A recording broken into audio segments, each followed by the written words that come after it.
சாரையெல்லாம் கால் பதியும். விஜய் மாதிரி வானத்திலேயே சுற்றிக்கிட்டெல்லாம் இருக்க முடியாது.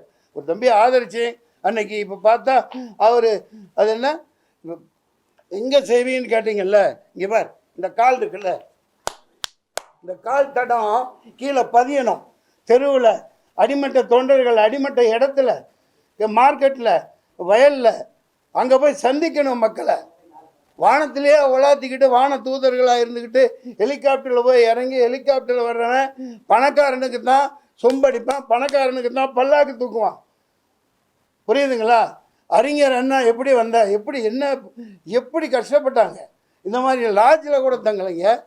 அங்கே போனால் டூரிங் டாக்கீஸ் பேச்சு முடிச்சுட்டு 10 மணி ஆகுது, 10:30 மணி ஆகுது. மேடையில் அவங்களோட உரையை முடிச்சுட்டு உரையெல்லாம் கேட்க நம்ம இப்போ பிறக்காமல் போயிட்டோம். அங்கே சாதாரணமாக போய் மக்கள் 10 பேர் இருந்திருப்பாங்க.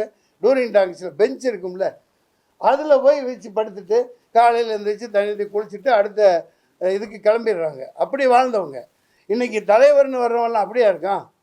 Special flight, chartered flight. இது சும்மா கற்பனகதி. இதெல்லாம் ஒரு மயிரும் பிடுங்க முடியாது, ஒரு ஆணையம் பிடுங்க முடியாது. சாரையெல்லாம் கால் பதியும். விஜய் மாதிரி வானத்திலேயே சுற்றிக்கிட்டெல்லாம் இருக்க முடியாது. ஒரு தம்பி ஆதரிச்சேன் அன்னைக்கு. இப்போ பார்த்தா அவர் அது என்ன எங்கே செய்வீன்னு கேட்டீங்கல்ல, இங்கே பார் இந்த கால் இருக்குல்ல, இந்த கால் தடம் கீழே பதியணும். தெருவில் அடிமட்ட தொண்டர்கள் அடிமட்ட இடத்துல, மார்க்கெட்டில், வயலில், அங்கே போய் சந்திக்கணும் மக்களை. வானத்திலேயே உலாத்திக்கிட்டு வான தூதர்களாக இருந்துக்கிட்டு ஹெலிகாப்டரில் போய் இறங்கி ஹெலிகாப்டரில் வர்றவன் பணக்காரனுக்கு தான் சொம்படிப்பான், பணக்காரனுக்கு தான் பல்லாக்கு தூக்குவான். புரியுதுங்களா? அறிஞர் அண்ணா எப்படி வந்தா, எப்படி என்ன எப்படி கஷ்டப்பட்டாங்க. இந்த மாதிரி லாட்ஜில் கூட தங்கலைங்க. அங்கே போனால் டூரிங் டாக்கீஸ் பேச்சு முடிச்சுட்டு 10 மணி ஆகுது, 10:30 மணி ஆகுது. மேடையில் அவங்களோட உரையை முடிச்சுட்டு உரையெல்லாம் கேட்க நம்ம இப்போ பிறக்காமல் போயிட்டோம். அங்கே சாதாரணமாக போய் மக்கள் 10 பேர் இருந்திருப்பாங்க.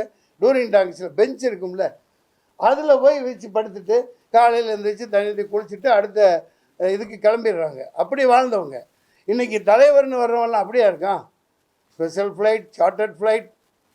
இது சும்மா கற்பனகதி. இதெல்லாம் ஒரு மயிரும் பிடுங்க முடியாது, ஒரு ஆணையம் பிடுங்க முடியாது.